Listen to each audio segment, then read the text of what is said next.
Hey there guys, today I'm going to be showing you an unboxing of the CR10 version 3 and how to put it together and get your system working well.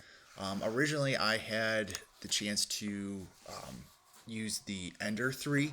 I got it from work. It was a little beat up, there was some issues with it, but I took it home, messed around with it a little bit. I actually made a tiny little Black Panther mask and I thought that was really cool, but unfortunately after that the drive kind of blew out on me and I had some issues with it, and so then I decided to go ahead and purchase this CR10 version 3.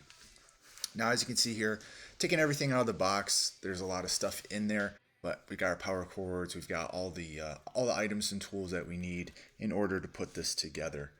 Got some PLA that comes with the printer, which was pretty nice. Didn't have to buy that separately. I still bought a spool from Amazon.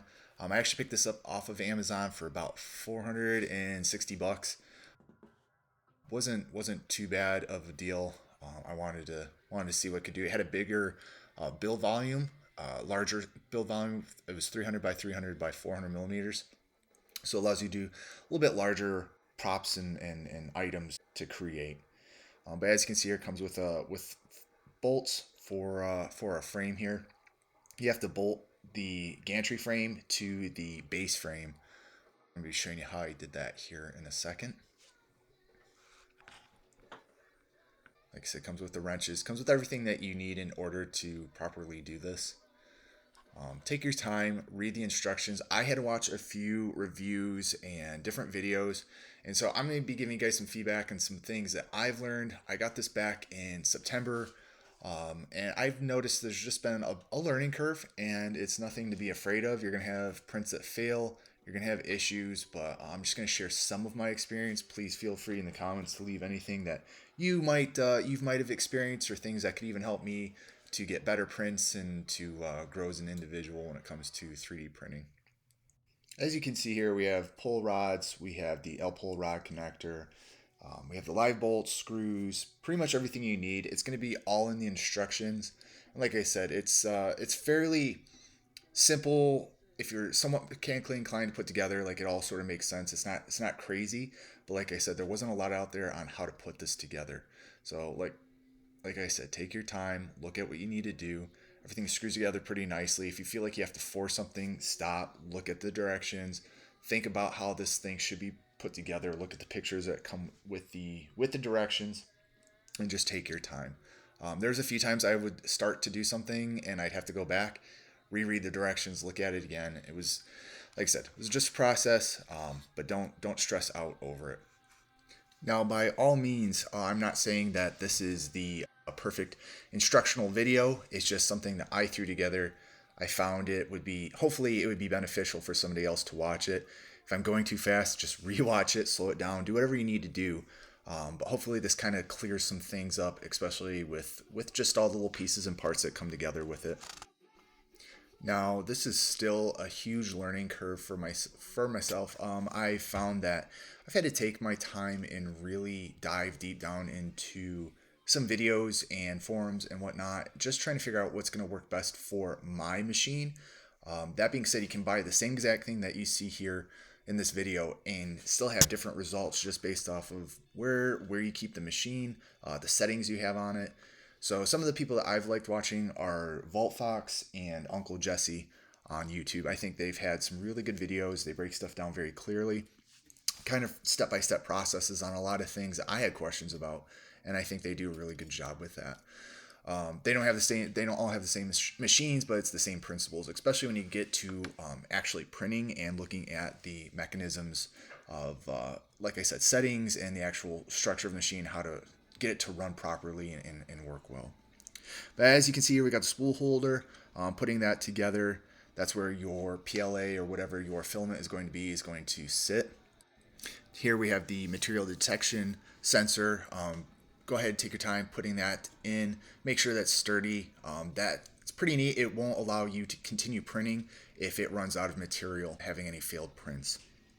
Now we have the limit switch for the Z-axis, making sure that it's installed properly here. You want to make sure everything's got the right screws, the right holes, where everything's supposed to go.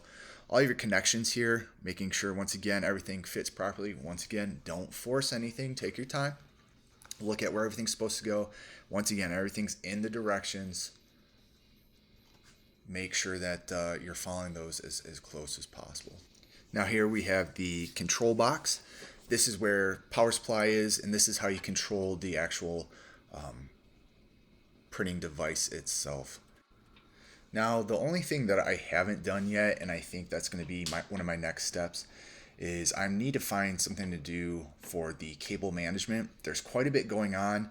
You'll have your base frame where the plate is going back, the build plate will go back and forth quite a bit. Make sure the area behind your 3D printer is clear of any obstructions. You don't want anything to get caught in there. It's going to cause the nozzle to go off center or cause the plate to go off and be unbalanced. That's going to be an issue. You want to make sure everything's nice, level, flat. There's no, like I said, no obstructions or anything that's going to impede the printing process. Now this is important. I've read quite a few people that would like have freakouts. They couldn't get the power to turn on. Turn that switch from 230 to 115, and that's going to allow you to power on your 3D printer. But that's specifically if you are, we'll say, like in the United States where I am at. I need it to be on 115 volts. As I said earlier, this is the control box. You have all the different areas here that you can click on. You depress or you push in that button or dial, excuse me, and that's what allows you to select the different options here. So I'm going to go down to see, like, get the temperature up, see how the nozzle, I run my printer with the nozzle at about 200 degrees, and then I run the base plate at 60 degrees. Now this being said, when you go to make sure that your build plate is level, turn on everything as if you were going to print. So have your temperature of your nozzle where you usually have it, and then have your build plate temperature where you usually have it, because this does change when it cools down. I've noticed that first couple times I didn't do that and I had failed prints. What would happen is it was looking great, but then it would be uneven at some point, and that would just cause it to fall over or be unbalanced, what have you. So you got to make sure everything's even, heat up the right temperature. Same thing with this. When I first tried to insert the material there, I had a hard time because I didn't turn the nozzle temperature on, and for some reason, I don't know what it was. It worked once I turned on the nozzle temperature. I've also experimented with putting in the material at different angles, like putting in the material first into that sensor before I put the spool onto the spool holder. Just depends on what you guys find works best for you and your machine. Now, showing here some of the cool stuff that I've been able to do and print. Going here to like Thingiverse and finding a model, downloading it, making sure that I have the file. I take that file. I use Cura, put that in there, make sure I cut it or slice it, excuse me, to the right sizes and specifications that I want. You can measure it. Like I said, Uncle Jesse has out some calipers on Thingiverse, and it shows you what you need to scale your model to whatever print so it fits you properly. This is the finished product of the mask. I'm still got to sand it. But I've been able to make some other cool things like a full Mandalorian costume. It was really neat to be able to do this at home. I didn't have to pay anybody to do anything. It was my process. I could do it at my own pace. I was able to paint everything, put it together, sand it, prime it. And it was really cool just to learn that process. Not everything came out great, but it was good enough for me, and it was a really cool learning experience.